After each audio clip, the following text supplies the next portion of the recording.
प्राचीन भारत की बात है। एक शांत वन प्रदेश में स्थित एक आश्रम, जहां दूर दूर से लोग ज्ञान प्राप्ति के लिए आते थे। यह आश्रम केवल एक साधारण स्थान नहीं था, बल्कि आत्मिक शांति और दिव्य ज्ञान का केंद्र था। यहाँ के गुरु न केवल आध्यात्मिक शिक्षा देते थे, बल्कि जीवन की वास्तविकताओं और व्यवहारिक ज्ञान का भी मार्गदर्शन करते थे। एक दिन सुबह की पहली किरणों के साथ ही एक युवा तेजी से आश्रम की ओर बढ़ रहा था। उसकी आंखों में बेचैनी थी, मन में कई प्रश्न उमड़ रहे थे। वह सीधा आश्रम के प्रवेश द्वार तक पहुंचा और ठिठक गया। सामने फैला हुआ विशाल आंगन, जिसमें हरे भरे वृक्ष थे, और बीच में एक पुराना पीपल का पेड़, जिसके नीचे एक वृद्ध संत ध्यान मग्न बैठे थे। युवा ने हिचकते हुए कदम बढ़ाए। संत की उपस्थिति ही कुछ ऐसी थी कि वह बिना कहे ही श्रद्धा से झुक गया। उनके चेहरे पर एक दिव्य तेज था, आंखों में असीम शांति और गंभीरता। गुरुदेव, युवक ने सिर झुकाते हुए कहा, मैं आपके पास मार्गदर्शन की आशा में आया हूं। गुरु ने आंखें खोली और प्रेम पूर्वक उसे देखा।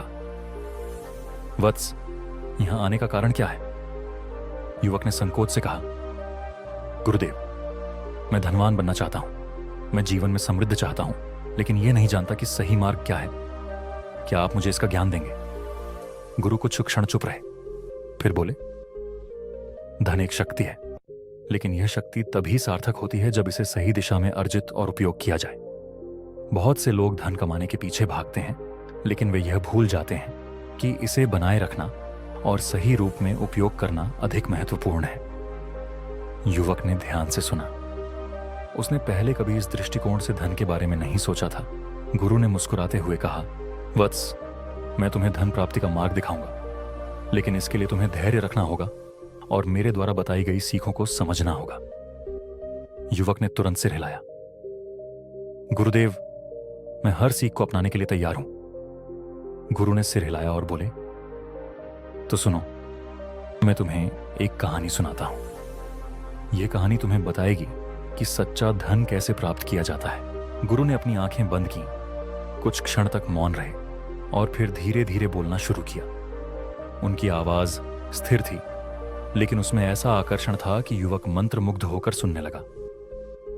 बहुत समय पहले की बात है, गुरु ने कहना शुरू किया। एक गांव में रघु नाम का एक युवक रहता था। वह अत्यंत गरीब था।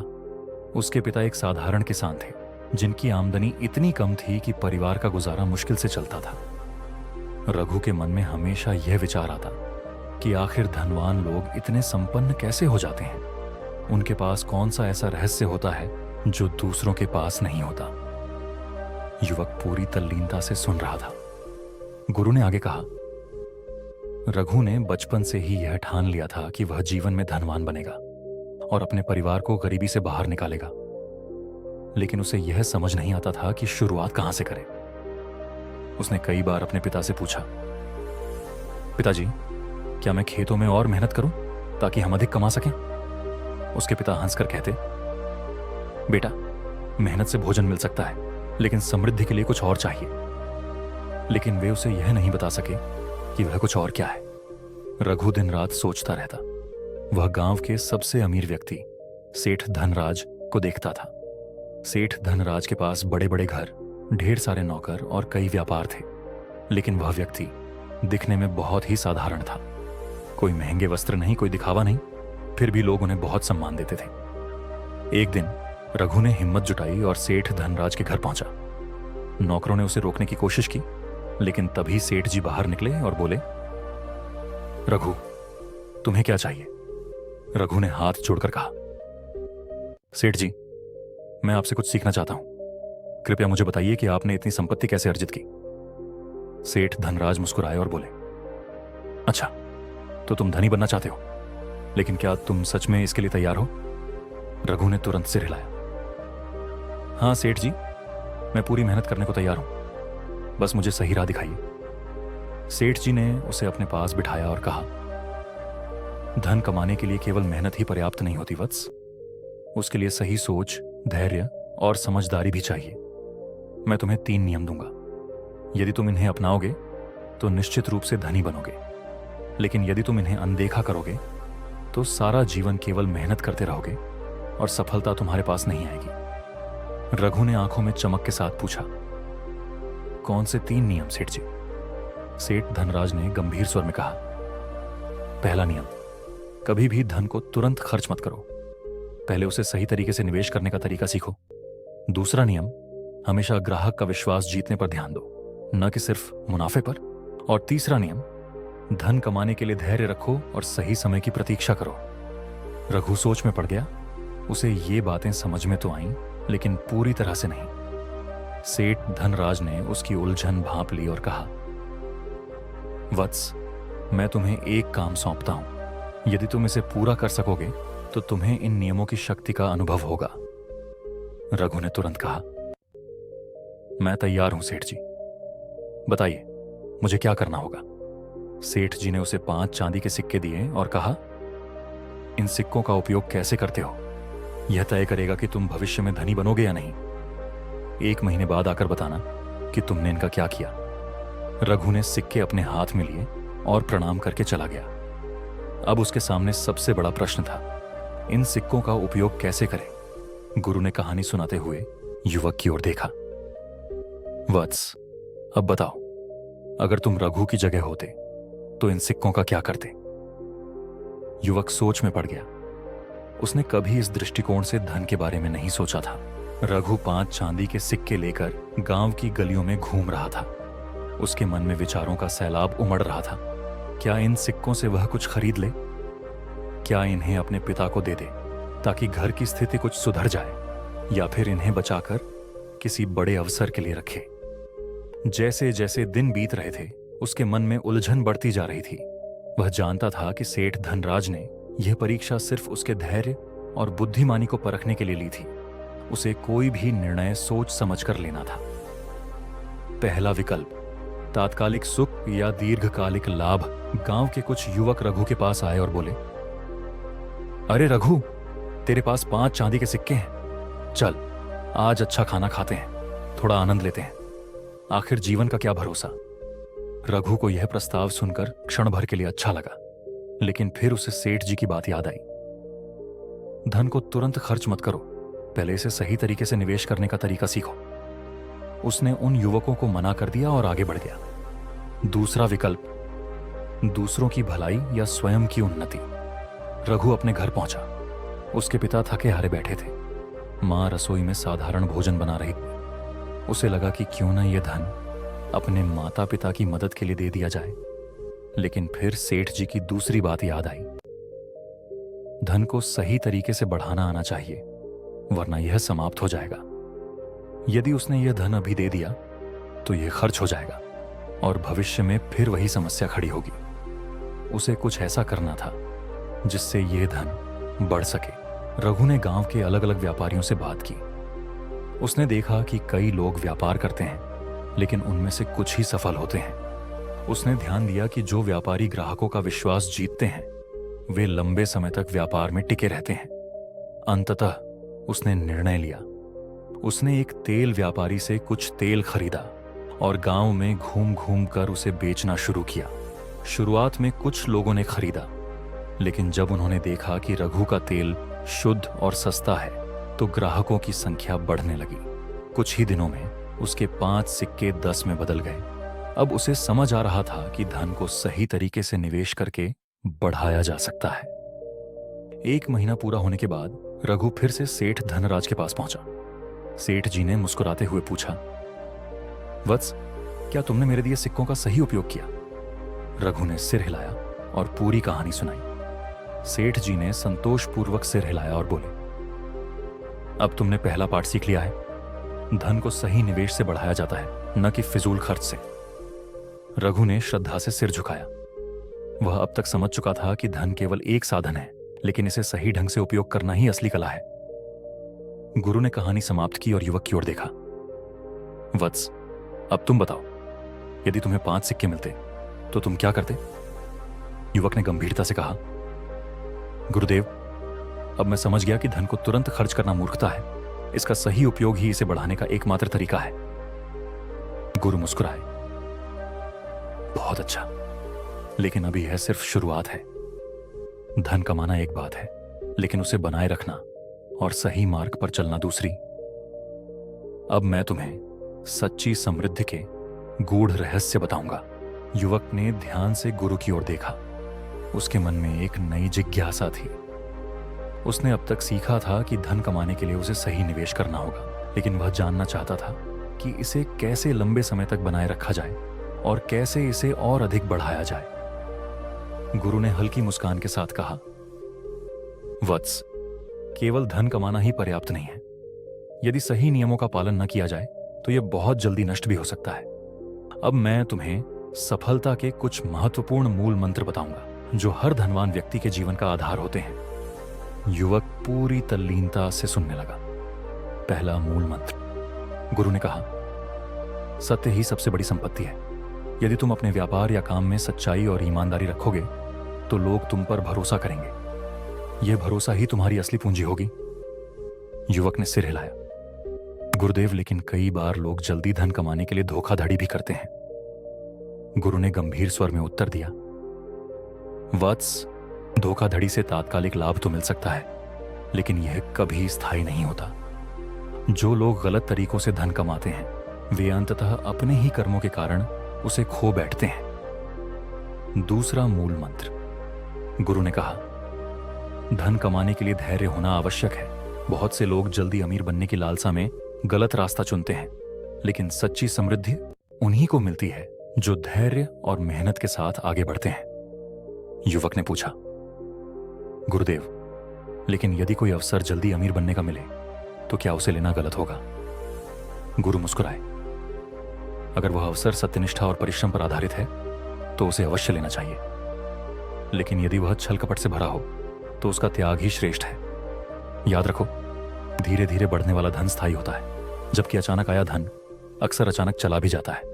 तीसरा मूल मंत्र, गुरु ने अपनी छड़ी से जमीन पर एक रेखा खींची और बोले, वत्स, इस संसार में सब कुछ कर्म पर आधारित है। यदि तुम अच्छा करोगे तो तुम्हें अच्छा ही मिलेगा। यदि तुम गलत मार्ग अपनाओगे तो परिणाम भी वैसे ही होंगे। युवक सोचने लगा, गुरुदेव, यदि सब कुछ कर्म पर आधारित है तो क्या मेहनत करने से भी किस्मत बदल सकती है? गुरु ने कहा, किस्मत उन्हीं का साथ देती है जो अपने कर्मों से अपने भाग्य का निर्माण करते हैं। आलसी और लापरवाह व्यक्ति हमेशा भाग्य को कोसते हैं, जबकि परिश्रमी व्यक्ति अपने कर्मों से ही अपनी तकदीर लिखते हैं। चौथा मूल मंत्र, गुरु ने कहा, धन कमाना जितना महत्वपूर्ण है उतना ही महत्वपूर्ण उसे बचाना और सही जगह निवेश करना भी है। युवक ने पूछा, गुरुदेव, लेकिन कई लोग सोचते हैं कि धन का उपयोग करना ही श्रेष्ठ है। क्या इसे बचाने से जीवन सीमित नहीं हो जाएगा? गुरु हंसे, वत्स, धन को व्यर्थ खर्च करना और सही तरीके से उपयोग करना दो अलग बातें हैं। यदि तुम धन को बिना सोच विचार के खर्च करोगे तो यह कभी स्थायी नहीं रहेगा, लेकिन यदि तुम इसे समझदारी से बचाकर सही जगह लगाओगे तो यह तुम्हारे लिए भविष्य में अधिक लाभकारी होगा। पांचवा मूल मंत्र, गुरु ने गंभीर स्वर में कहा, धन अर्जित करने के लिए समय का सही उपयोग करना आवश्यक है। यदि कोई व्यक्ति अपने समय को व्यर्थ गंवाता है तो वह कभी धनवान नहीं बन सकता। युवक ने पूछा, गुरुदेव, लेकिन धन कमाने के चक्कर में यदि कोई अपना पूरा जीवन इसी में लगा दे तो क्या यह सही होगा? गुरु मुस्कुराए। हर चीज का एक संतुलन होना चाहिए। समय प्रबंधन का अर्थ यह नहीं है कि केवल धन कमाने पर ध्यान दिया जाए। इसका अर्थ है कि अपने जीवन को सही दिशा में बांटकर संतुलित तरीके से आगे बढ़ा जाए। छठा मूल मंत्र, गुरु ने कहा, यदि तुम व्यापार करना चाहते हो तो तुम्हें अपने ग्राहकों का सम्मान करना होगा। जो व्यक्ति अपने ग्राहकों को संतुष्ट नहीं कर सकता वह कभी बड़ा व्यापारी नहीं बन सकता। युवक ने सोचा और कहा, गुरुदेव, लेकिन कुछ लोग तो केवल लाभ कमाने के लिए व्यापार करते हैं। गुरु ने उत्तर दिया, वे लोग थोड़े समय के लिए सफल हो सकते हैं लेकिन लंबे समय तक नहीं टिक सकते। जो लोग अपने ग्राहकों के साथ अच्छा व्यवहार करते हैं वे ही सच्चे और स्थायी धनवान बनते हैं। गुरु ने अंत में कहा, धनवान बनने के लिए ज्ञान का होना अत्यंत आवश्यक है। यदि तुम्हारे पास सही ज्ञान नहीं होगा तो तुम्हारा धन भी टिक नहीं पाएगा। युवक ने सिर झुकाकर कहा, गुरुदेव, अब मैं समझ गया कि केवल मेहनत करना ही पर्याप्त नहीं है। सही दिशा में कार्य करना भी उतना ही महत्वपूर्ण है। गुरु ने प्रसन्न होकर कहा, अब तुम सच्ची समृद्धि के मार्ग पर बढ़ने के लिए तैयार हो, लेकिन अभी तुम्हें और भी सीखने की आवश्यकता है।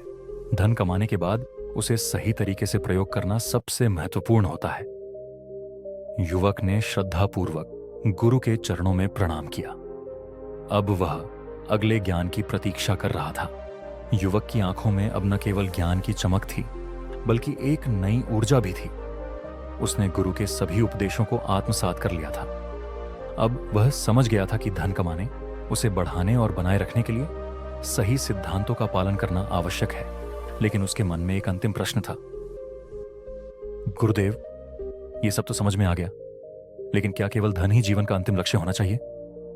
गुरु ने मुस्कुराकर उत्तर दिया, वत्स, यही वह अंतिम रहस्य है जिसे हर व्यक्ति को समझना आवश्यक है। सच्ची समृद्धि क्या है? गुरु ने कहा, समृद्धि केवल धन में नहीं होती, यह हमारे विचारों, कर्मों और संतुलित जीवन में होती है। जो व्यक्ति केवल धन कमाने के पीछे भागता है, वह अक्सर अपने जीवन की शांति और सुख खो देता है। युवक ने प्रश्न किया, गुरुदेव, तो क्या हमें धन कमाने का प्रयास नहीं करना चाहिए? गुरु ने उत्तर दिया, नहीं, धन कमाना आवश्यक है, लेकिन यह ध्यान रखना और भी आवश्यक है कि धन हमारे जीवन का साधन हो, लक्ष्य नहीं। यदि तुम केवल धन को ही प्राथमिकता दोगे तो तुम्हें कभी संतोष नहीं मिलेगा, लेकिन यदि तुम इसे सही तरीके से उपयोग करोगे तो यह तुम्हारे जीवन को समृद्ध बना देगा। गुरु ने आगे कहा, जो धन धर्म के बिना है वह अंततः विनाश का कारण बनता है। इसलिए तुम्हें यह सीखना होगा कि अपने धन का उपयोग कैसे किया जाए। युवक ने जिज्ञासा पूर्वक पूछा, गुरुदेव, सही उपयोग से आपका क्या तात्पर्य है? गुरु ने उत्तर दिया, सही उपयोग का अर्थ है धन को केवल अपने लिए न रखो, बल्कि उसका उपयोग समाज, जरूरतमंदों और सही कार्यों में भी करो। जब तुम्हारा अर्जित धन केवल तुम्हारे लिए नहीं बल्कि समाज के लिए भी उपयोगी होगा, तभी वह सच्ची समृद्धि कहलाएगा। गुरु ने कहा, यदि तुम केवल धन कमाने में लगे रहोगे और जीवन के छोटे छोटे सुखों को भूल जाओगे तो एक दिन तुम्हारे पास अपार धन तो होगा, लेकिन सुकून नहीं रहेगा। इसलिए धन कमाने के साथ साथ जीवन के अन्य पहलुओं, परिवार, रिश्ते, आध्यात्मिकता और आत्मसंतोष पर भी ध्यान दो। युवक ने सिर झुकाकर कहा, गुरुदेव, अब मैं समझ गया कि धन केवल साधन है, न कि जीवन का अंतिम लक्ष्य। गुरु ने मुस्कुराकर कहा, वत्स, अब तुम सच्ची समृद्धि के मार्ग को समझ चुके हो। यह ज्ञान केवल तुम्हारे लिए नहीं बल्कि तुम्हारे माध्यम से औरों तक भी पहुंचना चाहिए। जब तुम इस ज्ञान को दूसरों तक पहुंचाओगे तब तुम वास्तव में धनवान बनोगे। गुरु ने अंत में कहा, सच्चा धन केवल सोना चांदी नहीं बल्कि ज्ञान, परिश्रम, ईमानदारी, संतोष और दानशीलता है। जो इन गुणों को अपने जीवन में उतार लेता है वही सच्चा धनी होता है। युवक ने श्रद्धा से गुरु के चरणों में सिर झुका दिया।